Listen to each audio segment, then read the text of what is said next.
அறுப்பு காட்ட அக்கா பொண்ணு சிரிப்பா சிரிக்குது சின்ன கண்ணு.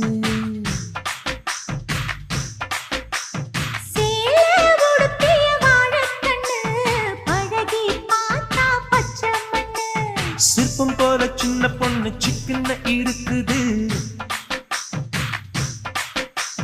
கர்ப்பமாக்கும் சக்தி உம்ம கண்ணில் இருக்குது. தித்திக்கும் தேவயானி அடி தினந்தோறும் தேவைதான் நீ.